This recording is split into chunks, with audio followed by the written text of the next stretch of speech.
I am just sharing my personal view as a trader. Anything and everything I discuss here is for educational purpose only. I am not a CBI registered analyst or advisor. Please consult your financial advisor before taking any decision. Trading in equity market involves risk. I am not responsible for any losses incurred by. Hello friends, आज के video में मैं जेस Livermore के जीवनी से जो चीज़ों को सीखा हूँ उनमें से एक चीज़ पे यहाँ पे चर्चा करूँगा। उन्होंने बात की है कि जो प्राइस होता है और ह्यूमन बिहेवियर होता है सेम तरह से बिहेव करता है, और वहीं पे उन्होंने बात की है लिस्ट रेसिस्टेंस की। तो ये लिस्ट रेसिस्टेंस क्या है, जिसे अभी हम लोग बोलते हैं all time high breakout. All time high breakout जहाँ की ऊपर जैसे उसके ऊपर कोई भी रेसिस्टेंस ना हो, कोई भी दुखी आत्मा उसमें न बैठा हो, सब कोई खुश हो कि चलो जो आज भी जो खरीदा हो उसका भी गेन में चल रहा हो, तो इसको उन्होंने लिस्ट रेसिस्टेंस के बोला है। यहाँ मैं एक चीज डिस्कस करना चाहता हूँ कि जिस तरह ह्यूमन बिहेवियर होता है कि उसे अगर ये पता हो कि मैं कोई काम करूंगा तो सामने से रोक टोक होगी तो हिचकेगा, वो सोचेगा कि छोड़ो करें कि ना करें।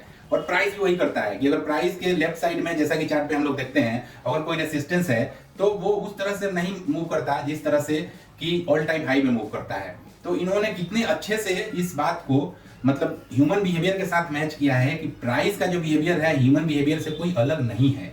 और उन्होंने जो लिस्ट रेसिस्टेंस की बात की है वो भी वही चीज है कि लिस्ट रेसिस्टेंस मतलब कोई रोक टोक करने वाला नहीं है। मतलब प्राइस का जो पहले कोई ऐसा आदमी जो बाई करके बैठा हो और वो इस ताक में हो कि हाँ मेरा प्राइस है और मैं यहाँ से निकलूं, तो फिर वो क्या होता है कि अपना प्राइस में अप एंड डाउन होता है। लेकिन अगर प्राइस में कोई रुकावट नहीं है तो फ्रीली प्राइस मूव करता है अपने डायरेक्शन में, जिस डायरेक्शन में उसे जाना होता है। तो इसीलिए मैं सोचा कि ये कितनी अच्छी बात है जिसे कि हम लोगों को सोचना चाहिए और इसी के अनुसार हमें ट्रेड करना चाहिए, जिससे कि हमें उतना मतलब दबाव एक तरह से आता है ना कि अरे मैंने खरीदा तो ये क्यों गिर गया। जैसे लगता है कि आपके खरीदने के लिए ही बस इंतजार कर रहा था मार्केट की, बस आप खरीदो और वो मैं गिरूं, जबकि हम लोग खुद गलत जगह पे बाई कर लिए हुए रहते हैं। तो इसमें मार्केट की कोई गलती नहीं है। तो ह्यूमन बिहेवियर को मार्केट के साथ कैसे मैच करना है और कैसे उसको यूज करना है, इसको उस बुक में बहुत अच्छे से बताया गया है। और आप सोचो आज से 125 साल पहले मतलब ये चीजों को उन्होंने फील किया है। तो ये ह्यूमन बिहेवियर है ना, ये कभी बदलेगा नहीं। आज जो हम लोग फील कर रहे हैं 100 साल बाद ऐसे ही लोग फील करेंगे।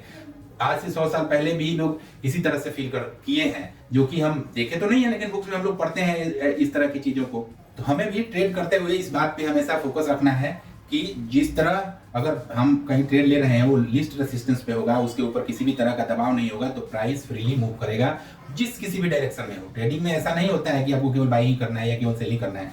अगर सेल की तरफ है या बाई की तरफ है उसको रुकावट नहीं होना चाहिए। सेम ह्यूमन बिहेवियर के साथ। और मार्केट कोई ऐसा कोई एलियन तो आके करता नहीं है, हमारे और आपके जैसे लोग ही करते हैं, इसको ट्रेडिंग करते हैं और हमारा इमोशन उसमें इन्वॉल्व है। जब हमारा इन्वॉल्वमेंट उसमें है तो उसका एक्शन तो दिखेगा ही। तो इसलिए इस बात को हमेशा ध्यान में रख के कभी भी किसी भी ट्रेड को हम लोग इनिशिएट करेंगे तो हम लोग फायदे में रह सकते हैं। तो आज के वीडियो को यहीं तक रखते हैं, मिलेंगे नेक्स्ट किसी ऐसी लर्निंग वीडियो में।